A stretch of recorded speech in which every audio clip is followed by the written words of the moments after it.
In a small, sleepy town surrounded by thick woods and winding rivers, there stood a humble diner that had been a local landmark for as long as anyone could remember. The diner wasn't anything fancy. Its walls were painted a faded yellow, the floor tiles were chipped in places, and the menu hadn't changed in decades. But what it lacked in glamour, it made up for in warmth. It was the kind of place where everyone knew your name, where farmers stopped by after early mornings in the fields, and where families gathered on weekends for plates of greasy fries and milkshakes. Clara, the diner's head waitress, had worked there since she was a teenager. Now in her mid-30s, she was known for her friendly smile and knack for remembering people's orders. She moved through the diner with ease, balancing trays of food in one hand while refilling coffee cups with the other. To the townsfolk, Clara was part of the furniture, a constant presence in an ever-changing world. But despite her cheerful demeanor, Clara carried a quiet sadness inside her. Years ago, she'd dreamed of leaving the town to explore bigger cities and pursue a career in art. Life, however, had other plans. Her parents fell ill and she stayed behind to care for them, eventually taking over their role at the diner when they passed away. Though she loved her job, Clara often found herself wondering what might have been if she'd chosen a different path. Still, she took pride in the fact that the diner brought comfort to so many people. For some, it was the only place they could go to feel seen and heard, and perhaps that was why, when a mysterious boy began showing up at the diner, Clara couldn't help but notice him. The boy first appeared one chilly autumn afternoon. He slipped into the diner just as the lunch rush was dying down, his hands shoved deep into the pockets of an oversized hoodie. His hair was messy, his sneakers scuffed, and his clothes looked like they hadn't been washed in days. He chose a seat at the far end of the counter, keeping his head down as if trying to avoid drawing attention to himself. Clara approached him cautiously, offering a gentle smile. "What can I get you today?" she asked, her voice soft. The boy didn't respond. Instead, he stared at the laminated menu in front of him, his fingers tracing the edges nervously. When Clara repeated her question, he simply shook his head and mumbled something under his breath that she couldn't quite catch. Confused but not wanting to push him, Clara decided to leave him be for now. She poured him a glass of water and placed it on the counter before retreating to check on her other customers. Over the next few weeks, the boy became a regular. He always came in around the same time, late afternoon, and always sat in the same spot. He never ordered anything, but Clara noticed that he drank the glass of water she set out for him every day. Occasionally, he would glance up at her, his dark eyes filled with a mixture of curiosity and fear. Something about him tugged at Clara's heartstrings. There was a loneliness about him, a heaviness that seemed far too great for someone so young. Word spread quickly among the townsfolk about the strange boy who never spoke. Some speculated that he was mute, while others assumed he was simply shy or traumatized. A few whispered that he might be running from something, or someone. Whatever the truth was, no one seemed to know much about him. The boy kept to himself, rarely interacting with anyone except to nod politely when necessary. Most people ignored him after a while, brushing him off as another sad story in a town full of them. But Clara couldn't ignore him, not completely. One particularly slow afternoon, Clara decided to sit down at the counter near the boy. She brought 2 cups of hot chocolate, one for herself and one for him, and slid the steaming mug toward him. "Thought you might like this," she said gently. The boy hesitated, his eyes darting between her and the drink. Finally, he reached out and took a tentative sip. A flicker of gratitude crossed his face, though he still didn't say a word. From that moment on, Clara made it a point to check on the boy whenever he came in. She started bringing him little extras, a cookie here, a slice of pie there. At first, he accepted them reluctantly, almost as if he felt guilty for taking them. But over time, he began to relax slightly, even giving her a shy smile once in a while. Though he still didn't speak, Clara sensed that he appreciated her efforts. In a way, their silent exchanges became a form of communication, a bond built on trust rather than words. As the weeks turned into months, Clara grew increasingly concerned about the boy's well-being. He was painfully thin, his cheeks hollow, and his wrists impossibly fragile. She often wondered where he lived and whether he had anyone looking out for him. One evening after closing the diner, Clara lingered by the cash register staring out the window at the empty street. Her thoughts drifted to the boy. Was he safe? Did he have enough to eat? What secrets was he carrying? Determined to do more, Clara came up with a plan. The next morning, she prepared a sandwich and wrapped it carefully in wax paper, tucking it into a plain brown paper bag. Before the diner opened, she placed the bag discreetly on the counter where the boy usually sat. When he arrived later that day, he froze upon seeing the bag. His eyes darted around the room, searching for any sign of who might have left it. Slowly he picked it up and peeked inside. For a brief moment his face softened and Clara swore she saw the hint of a smile. From then on, Clara made sure there was always something waiting for the boy.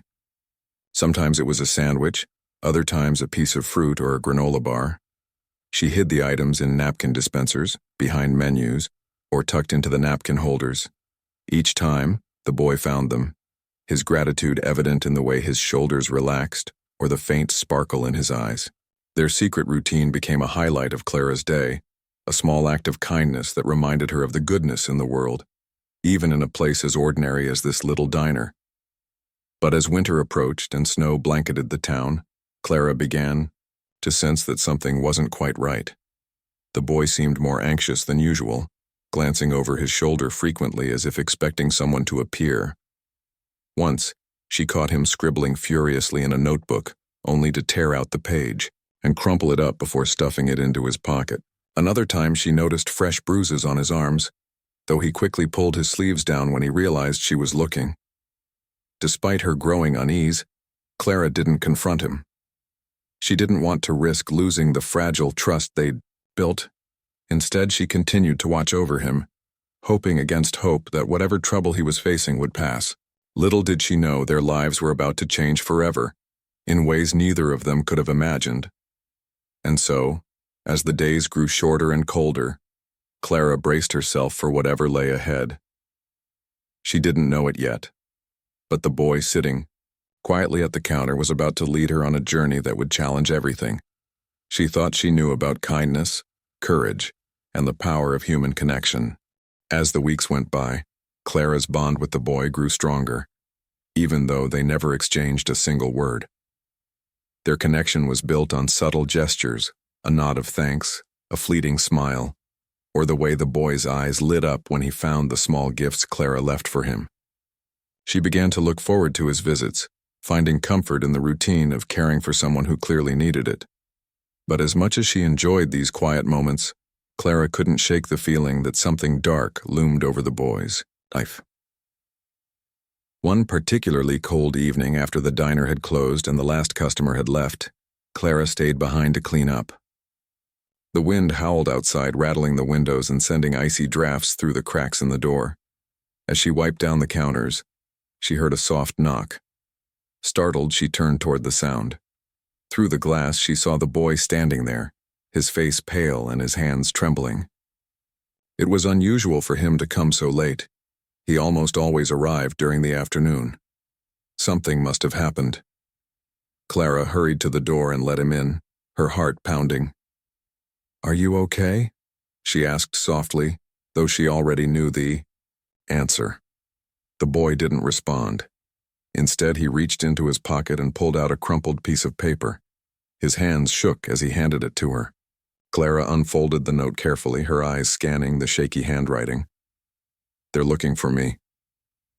The words sent a chill down her spine. Who were they? And why were they after this boy? Clara looked at him, searching for answers, in his wide, frightened eyes. "Who's looking for you?" she asked gently, though she doubted he would reply. To her surprise, he hesitated before scribbling another message on the back of the paper. "Bad people." Clara felt a knot tighten in her stomach. She wanted to ask more questions to understand what kind of trouble he was in, but she could see the fear etched into every line of his face. Pressing him further might only make things worse. Instead, she guided him to a booth near the heater and wrapped a blanket around his shoulders. Then she made him a cup of hot chocolate, adding extra marshmallows because she remembered how much he liked them. For a while, they sat in silence.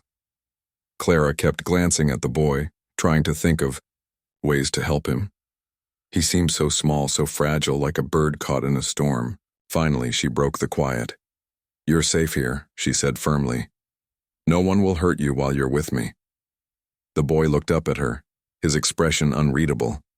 For a moment, Clara thought he might cry, but instead, he gave her the faintest hint of a smile. That night marked a turning point in their relationship. From then on, the boy began opening up to Clara, slowly, cautiously, but enough to give her glimpses into his world. He started leaving notes for her, sometimes tucked under his plate or slipped into the napkin holder.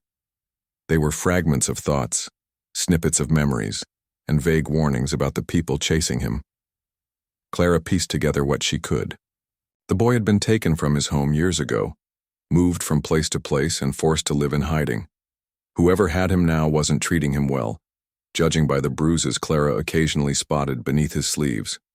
Despite the danger looming over him, the boy seemed to find solace in the diner. It became his sanctuary, the one place where he felt protected. Clara, too, found herself growing more attached to him. She began staying later at the diner, just in case he showed up unexpectedly. On nights when he didn't come, she worried, endlessly imagining all the terrible things that could happen to him. Her sleep was restless, haunted by visions of shadowy figures dragging the boy away. One evening, as Clara was closing up, she noticed a car parked across the street. It hadn't been there earlier, and something about it set off alarm bells in her mind. The vehicle was old and nondescript, its windows tinted so darkly that she couldn't see inside. Still, she couldn't shake the feeling that it was watching her, or more likely, the boy. Her instincts told her to be careful, but she didn't know what to do. Calling the police felt risky. She had no proof of any wrongdoing, and involving authorities might put the boy in even greater danger. Instead, Clara decided to take matters into her own hands. Over the next few days, she paid closer attention to the comings and goings in the town. She noticed strangers lingering near the edge of the woods, their faces obscured by hats and scarves. Once she saw a man asking questions at the gas station, inquiring about a lost child. Each sighting filled her with dread, but she refused to panic. If someone was hunting the boy, she needed to stay calm and figure out a plan. Her opportunity came sooner than expected. One afternoon, as the boy sat at the counter eating a sandwich Clara had prepared for him, he suddenly froze. His eyes darted toward the window and his body tensed. Clara followed his gaze and saw the same car from before idling at the curb. This time the driver's side door opened and a man stepped out. He was tall and broad-shouldered, his face partially hidden by a baseball cap. Clara's breath caught in her throat. Without thinking, she grabbed the boy's hand and pulled him toward the back door. "Come with me," she whispered urgently. The boy hesitated for a split second before nodding and following her. They slipped out the back entrance and into the alley behind the diner. Clara led him through a maze of narrow streets, her mind racing. She didn't have a destination in mind. She just knew they had to get as far away from the diner as possible. When they finally stopped to catch their breath, Clara turned to the boy. "Do you trust me?" she asked. He nodded slowly, his eyes filled with both fear and determination. Taking a deep breath, Clara made a decision. She would protect him, no matter what it took. That night she hid him in her tiny apartment above the diner, promising to keep him safe until they could figure out their next move. Over the following days, Clara devised a plan. She couldn't keep the boy hidden forever, and she knew they needed help, but trusting anyone else felt impossible. So she did the only thing she could think of. She reached out to an old friend who lived in the neighboring town. Sarah was a journalist with connections to law enforcement, and Clara hoped she might be able to shed some light on the situation without putting the boy in danger. Sarah agreed to meet Clara secretly at a roadside diner miles away from town. When Clara arrived, the boy clinging to her side, Sarah's expression shifted from curiosity to concern. "What's going on?" she asked, her voice low. Clara explained everything, the notes, the bruises, the mysterious car, and the man, who had shown up outside the diner. Sarah listened intently, her brow furrowed in thought. "I'll see what I can find out," Sarah promised. "But whatever you do, stay safe. These kinds of situations can escalate quickly." Clara nodded, grateful for Sarah's help, but still uneasy. As they drove back to the diner, she couldn't shake the feeling that they were being watched. Every car that passed seemed suspicious, every shadow ominous. Yet despite her fears, Clara held on to hope. She had promised the boy she would protect him, and she intended to keep that promise. Back at her apartment, Clara tucked the boy into bed, making sure he was warm and comfortable. As she sat beside him, watching him drift off to sleep, she realized something important. This boy had changed her life. Before he came into her world, she had been stuck in a rut, content to let the days pass by without much thought. Now, she was fighting for him, for justice, for a future where he could live without fear. Little did Clara know their journey was far from over. The shadows closing in around them were darker and more dangerous than she could have imagined. But even in the face of uncertainty, one thing remained clear. Clara would do whatever it took to ensure the boy's safety. And as dawn broke over, the hills painting the sky in hues of orange and pink, she vowed to stand by him no matter what challenges lay ahead. The days that followed were tense and uncertain. Clara's apartment, once a cozy retreat filled with the scent of lavender candles and old books, now felt like a fortress under siege. She kept the blinds drawn at all times, peeking out only when absolutely necessary to check for any signs of trouble. The boy, who had grown accustomed to her kindness, seemed to sense the gravity of their situation. He moved quietly, almost like a ghost, careful not to make noise or draw attention to himself.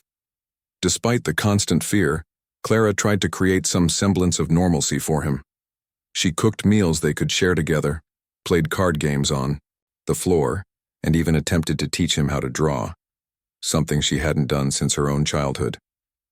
At first, the boy was hesitant, his hands trembling as he held the pencil, but slowly he began to relax, sketching simple shapes and lines until one day he surprised her with a drawing of the diner. It wasn't perfect. The proportions were off, and the details were minimal, but it was unmistakably their safe haven. Clara smiled, tears welling up in her eyes, and hugged him tightly. "You're amazing," she whispered. While the boy stayed hidden during the day, Clara returned to the diner each morning, pretending everything was fine. She greeted customers with her usual warmth, refilled coffee cups, and laughed at jokes she barely heard. Inside, however, her mind raced with questions. Who were these people looking for the boy? Why had they targeted him? And most importantly, what would happen if they found him? Sarah, Clara's journalist friend, called every evening to update her on her investigation. So far, Sarah hadn't uncovered much, just vague rumors about a missing child connected to a wealthy family somewhere, far away. But Clara knew better than to get her hopes up. Rumors were unreliable and time was running out. Every night she lay awake listening for strange noises outside, jumping at every creak of the floorboards or rustle of leaves against the window. One evening, after closing the diner, Clara noticed something unusual.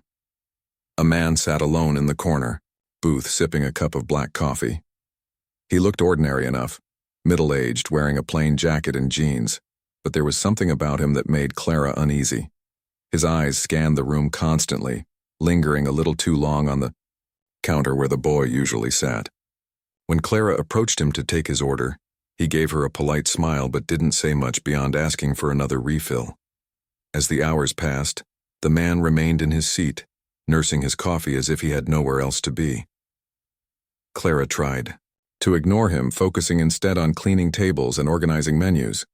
But the longer he stayed, the more anxious she became. Finally, just before closing time, he stood up and walked over to her. "Excuse me," he said, his voice calm but firm. "I'm looking for someone. A boy, maybe 10 or 11 years old. Have you seen him around?" Clara's heart skipped a beat. She forced herself to stay composed, meeting his gaze steadily. "Sorry, I don't know anyone matching that description," she lied, hoping her voice didn't betray her nerves. The man studied her for a moment, then nodded. All right, thanks anyway. With that, he turned and left, leaving Clara shaken. When she returned to her apartment, the boy was waiting anxiously by the door. He must have heard her footsteps because he rushed to her side, his face pale with worry. Without needing to explain, Clara pulled him into a tight embrace. "It's okay," she murmured, though she wasn't sure if she believed it herself. "We'll figure this out." That night, Clara couldn't sleep. She paced back and forth in her tiny living room, replaying the encounter with the man over and over in her mind. What if he came back? What if he realized she was lying? Her thoughts spiraled until she finally decided to call Sarah again, despite the late hour. To her relief, Sarah answered immediately. "I think someone's on to us," Clara admitted, her voice trembling. "A man came into the diner tonight asking about the boy. I don't think he bought my story." Sarah was silent for a moment, processing the information. "Listen, Clara," she said finally. "This is bigger than we thought. I've been digging deeper and I may have found something. There's a missing persons case involving a boy who fits his description. His name is Ethan Carter. Apparently his parents are powerful politicians, and his disappearance made national headlines years ago. If this really is him, well, let's just say you're sitting on a powder keg." Clara's stomach churned. She had suspected the boy might be important, but hearing the truth hit her like a ton of bricks. "What do we do?" she asked, her voice barely above a whisper.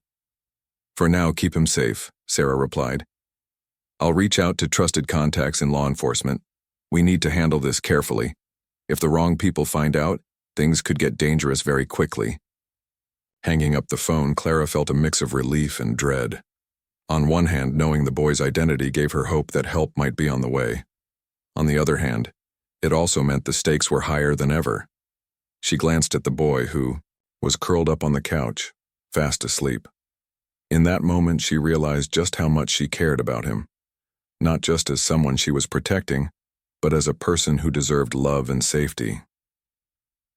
The next few days passed in a blur of paranoia and preparation. Clara stocked up on groceries, ensuring they wouldn't need to leave the apartment anytime soon. She also taught the boy basic self-defense moves, showing him how to protect himself if anyone tried to grab him. Though he struggled at first, he eventually caught on, his determination shining through. Seeing him fight back, even in such a small way, gave Clara a glimmer of hope. Maybe, just maybe, they could survive this. Then, one morning, everything changed. Clara woke up to the sound of helicopters circling overhead. At first, she thought, it was part of a routine training exercise. The military base wasn't far from town and aircraft often flew over. But as the noise grew louder and more persistent, she realized something was wrong.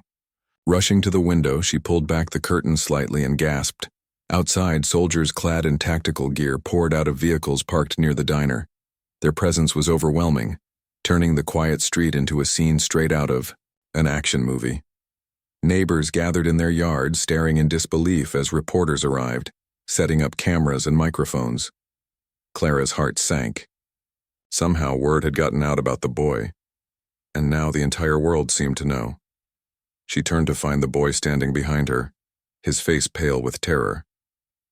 "It's okay," she said, forcing herself to sound calm. "Stay here. I'll go see what's going on." But as she reached for the door, he grabbed her arm, shaking his head frantically. "No," he mouthed, his eyes pleading. Clara hesitated, torn between staying with him and finding answers. In the end, curiosity won out.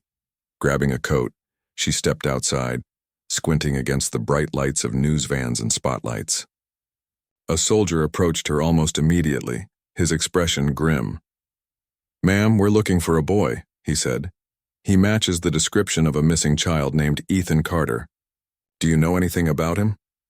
Clara's mind raced. Should she admit the truth? Or should she deny knowing anything? Before she could decide, the boy appeared beside her, clutching her sleeve tightly. For a moment, everyone froze, staring at him in stunned silence. Then chaos erupted. Reporters shouted questions, cameras flashed, and soldiers moved closer, surrounding them. Clara instinctively wrapped an arm around the boy, shielding him from the crowd. "You're safe," she whispered, though she wasn't sure if she believed it herself. Amidst the commotion, a woman pushed through the throng of people, tears streaming down her face. "Ethan!" she cried, her voice breaking. The boy stiffened, his eyes widening in recognition. Slowly, he stepped forward, his legs trembling as he approached her. When they finally embraced, it was as if the entire world stopped spinning. Clara watched from a distance, her heart swelling with emotion. This was the moment she had hoped for, the reunion of a mother and her son. Yet as the reality of the situation sank in, she couldn't help but feel a pang of sadness. Her time with the boy, no, Ethan, was coming to an end. Later that day, after the crowds had dispersed and the helicopters had flown away, Clara sat alone in her apartment, staring at the empty space where Ethan had slept. Though she was happy for him, she couldn't shake the emptiness inside her. He had become such a big part of her life, and now he was gone. But as she flipped through the pages of the notebook he had left behind, a collection of drawings and notes expressing his gratitude, she realized something important. Ethan had changed her life in ways she never expected. He had reminded her of the power of kindness, courage, and unconditional love. And though their journey together had ended, its impact would stay with her forever. Little did Clara know, this was only the beginning. Over the next few weeks, her story spread across the country, inspiring countless others to act with compassion. People praised her bravery, calling her a hero. But to Clara, none of that mattered.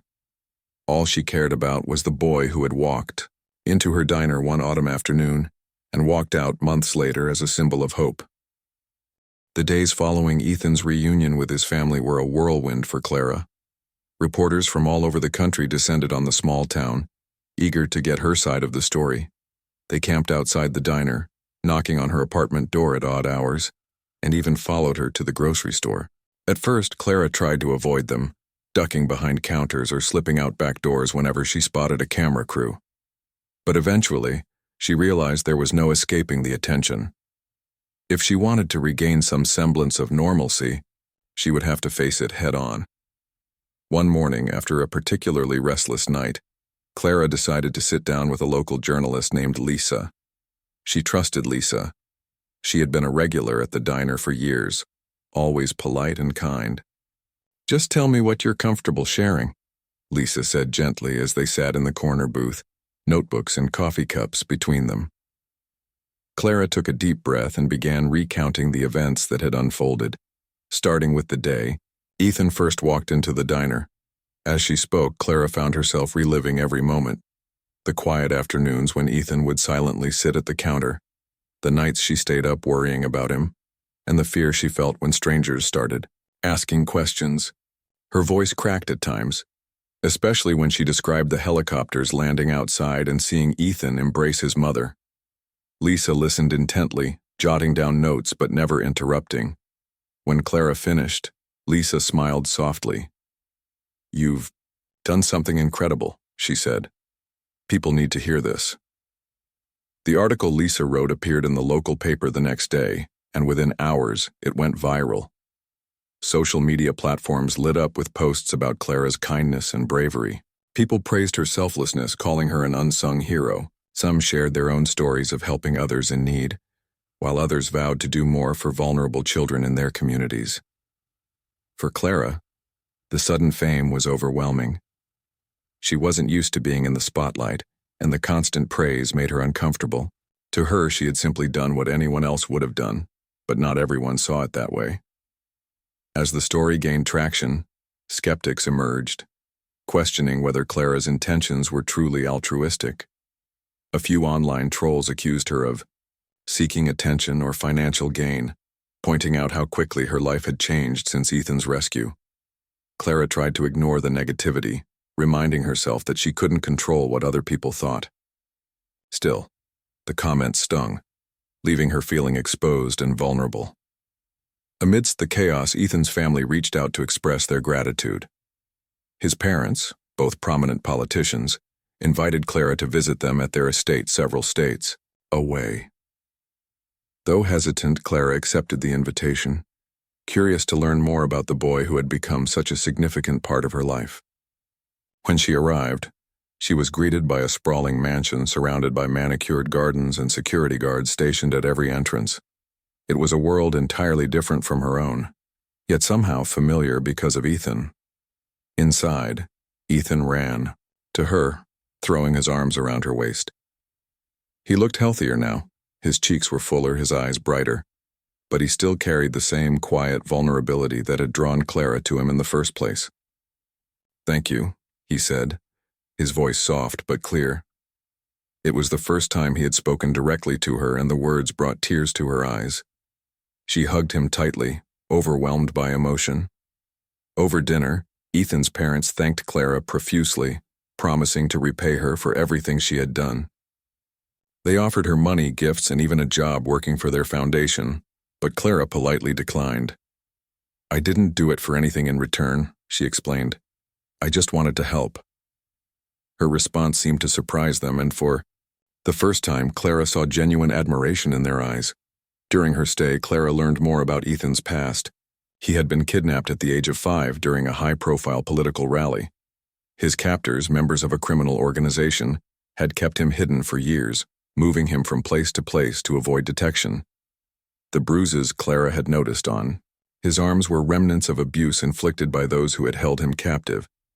Hearing these details broke Clara's heart, but it also strengthened her resolve to continue advocating for children like Ethan, those who had fallen through the cracks of society.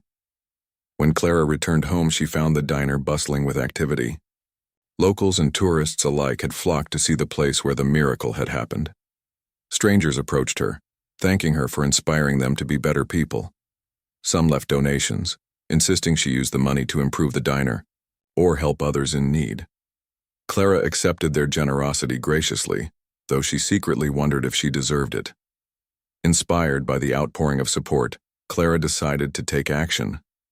With the help of Sarah, her journalist friend, and Ethan's family, she launched a foundation dedicated to supporting vulnerable children in rural areas. The foundation provided resources for foster care programs, educational scholarships, and safe houses for kids fleeing dangerous situations.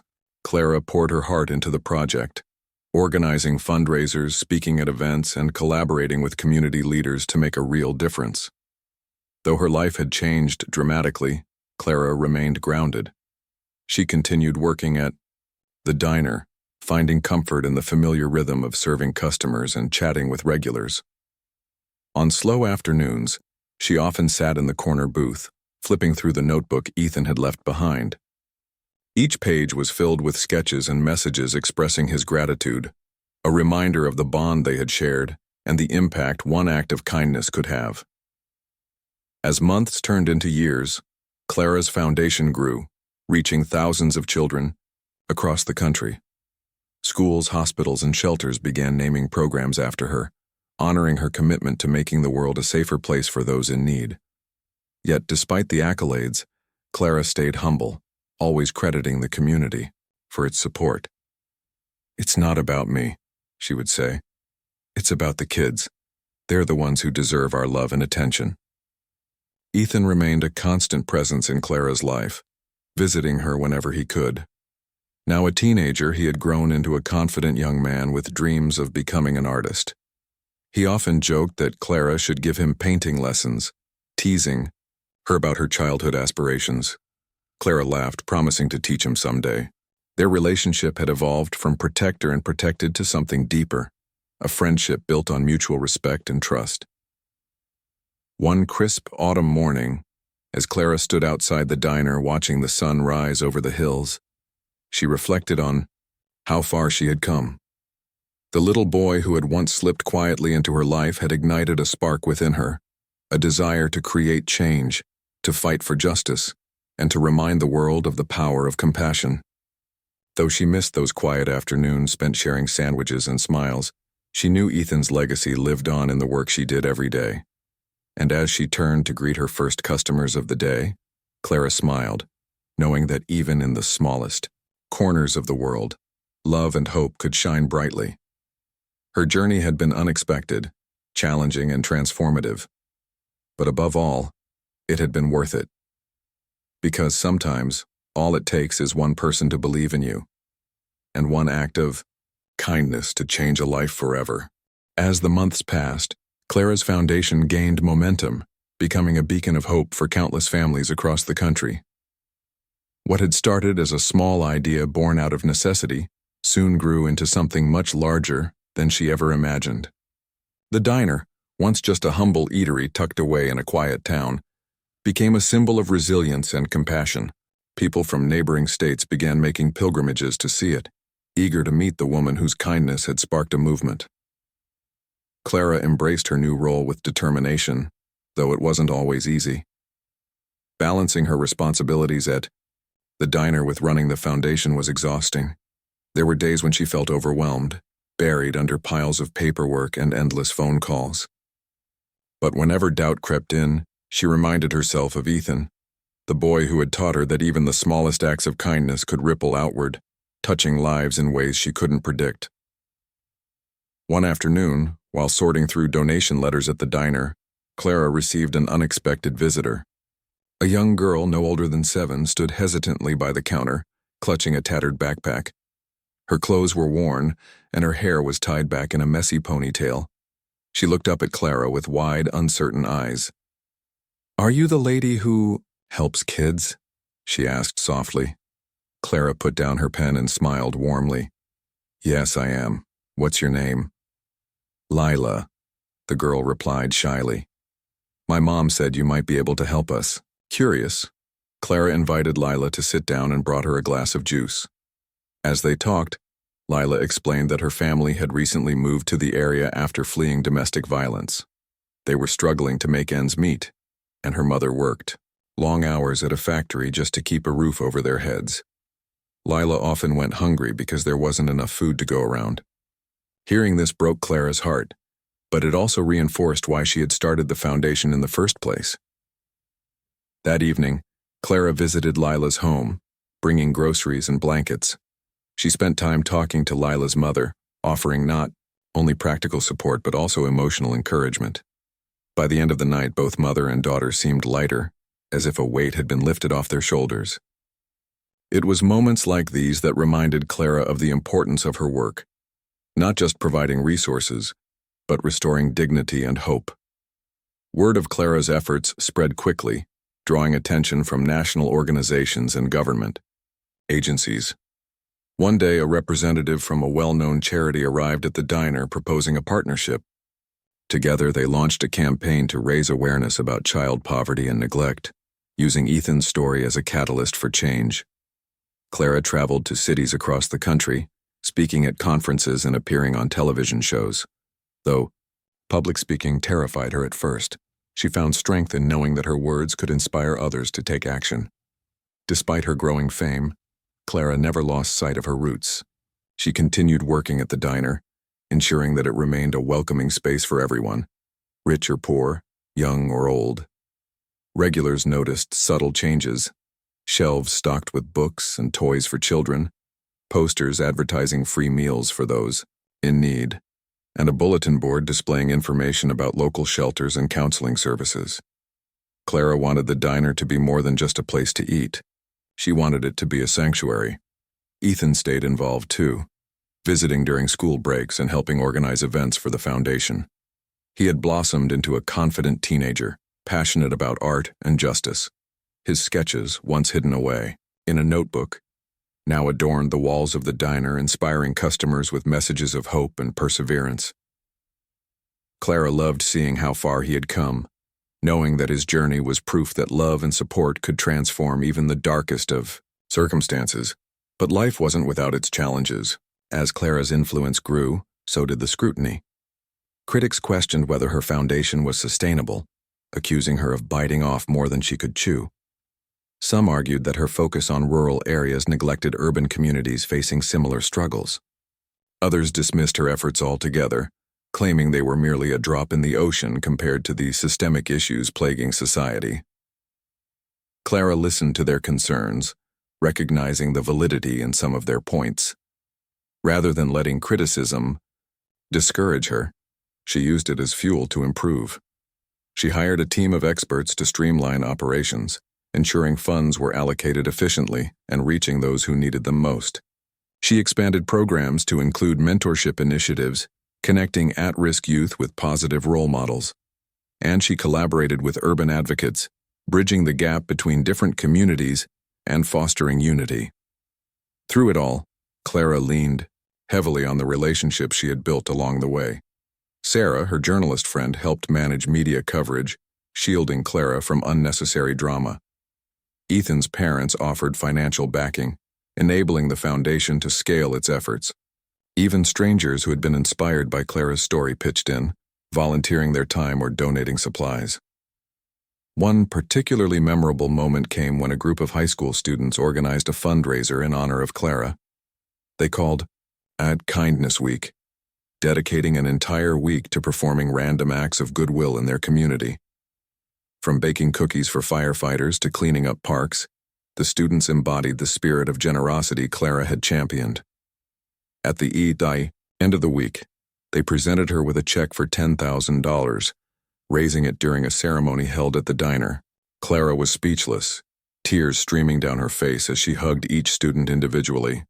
These moments of connection kept Clara grounded, reminding her that real change happened not through grand gestures but through collective effort. Every person who stepped forward to help, whether by volunteering, donating, or simply spreading awareness, was part of a larger tapestry of kindness. And though she knew the road ahead would be long and difficult, she took comfort in knowing she wasn't walking it alone. Years later, as Clara stood outside the diner on a crisp spring morning, she reflected on how far she had come. The diner itself had undergone renovations, expanding to accommodate a community center where workshops and support groups were held. Families gathered there daily, sharing meals and stories, creating bonds that transcended age, race, and background. It was everything Clara had dreamed of and more. Inside, Ethan sat sketching at a corner table, surrounded by children marveling at his artwork. Seeing him interact with them filled Clara with pride.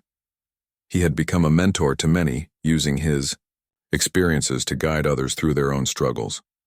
Watching him laugh and joke with the kids, Clara realized that his journey had come full circle. The boy who had once been afraid to speak now used his voice to uplift others.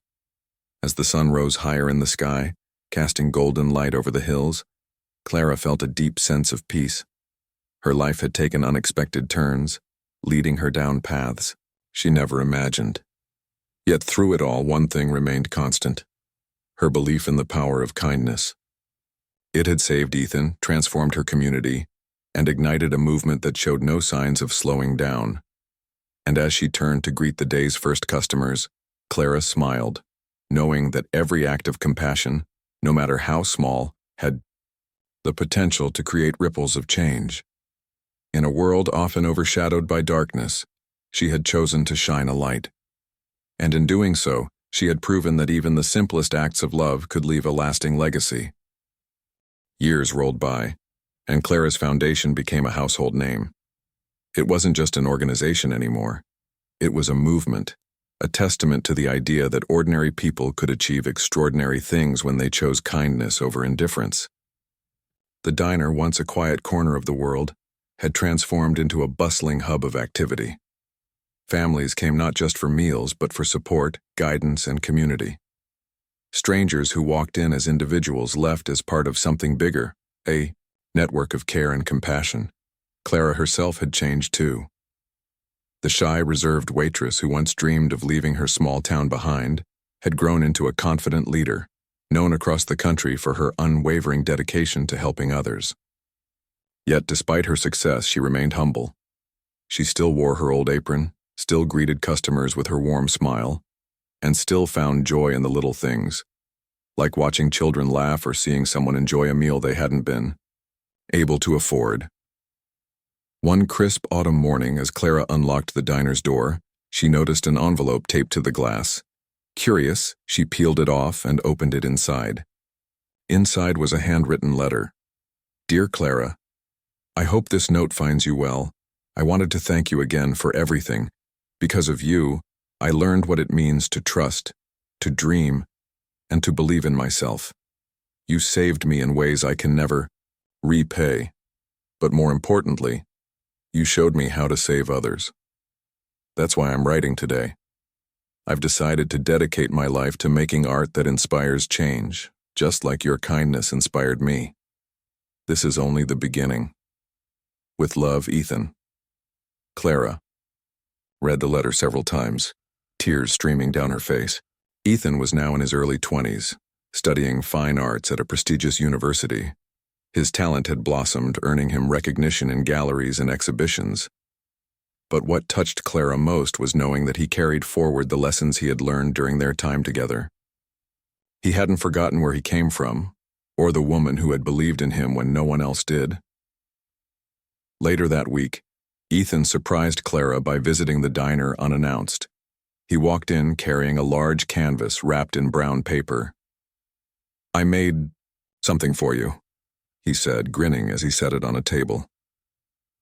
Carefully, he unveiled the painting, a vibrant depiction of the diner bathed in golden sunlight, surrounded by fields of wildflowers. In the foreground stood two figures, one a young boy clutching a sandwich, the other a kind-eyed woman handing him a cup of hot chocolate. The scene was unmistakably theirs.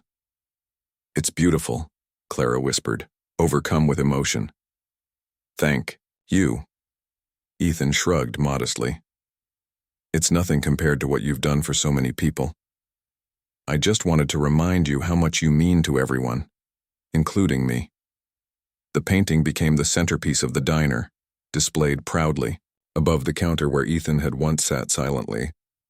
Customers often stopped to admire it, marveling at its detail and warmth. For Clara, it served as a daily reminder of why she kept going, even on the hardest days. As the years passed, Clara's foundation continued to grow, branching out into new areas and reaching even more communities.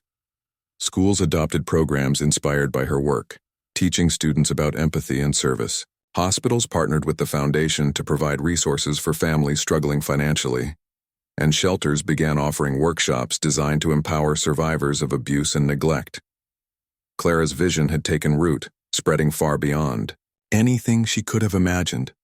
But perhaps the greatest reward came from the personal connections she forged along the way. There was Lila, the little girl who had once shyly asked for help.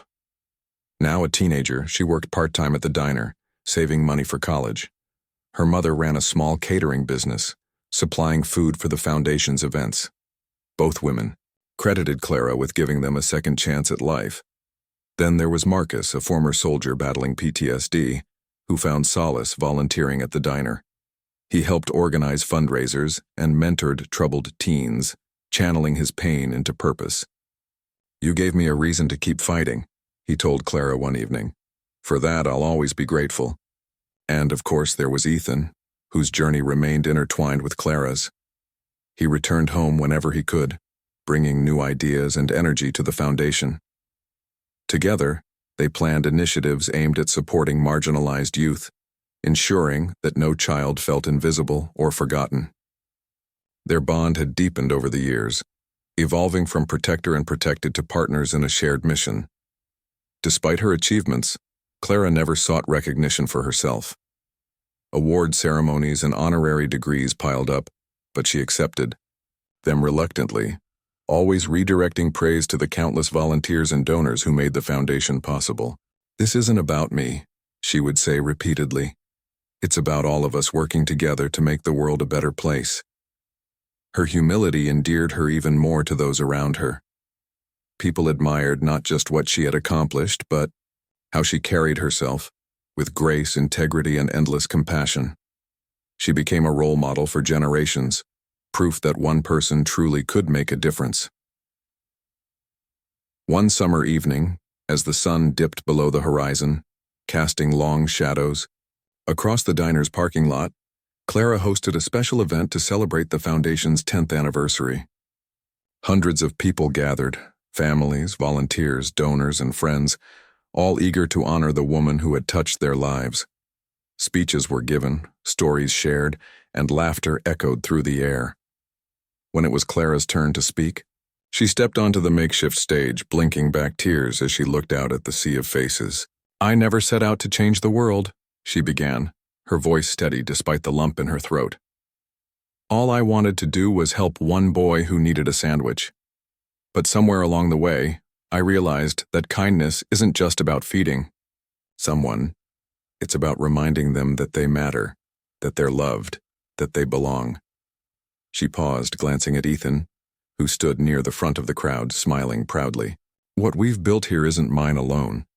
It belongs to every single person who has ever lent a hand, donated $1, or simply smiled at someone having a bad day. This foundation is proof that when we come together, we can create something beautiful. As applause erupted, Clara stepped down from the stage, overwhelmed by gratitude. Later that night, as the celebration wound down and the last guest departed, she lingered outside the diner, staring up at the stars. The air was cool, carrying the faint scent of pine from the nearby woods. Ethan joined her, leaning against the railing. Do you ever wonder what would have happened if I hadn't walked into the diner that day? He asked quietly. Clara thought for a moment before answering. Maybe our paths would have crossed somewhere else, or maybe not. But I do know one thing, I'm glad they did. You changed my life, Ethan. You reminded me of the power of connection, of love, of hope.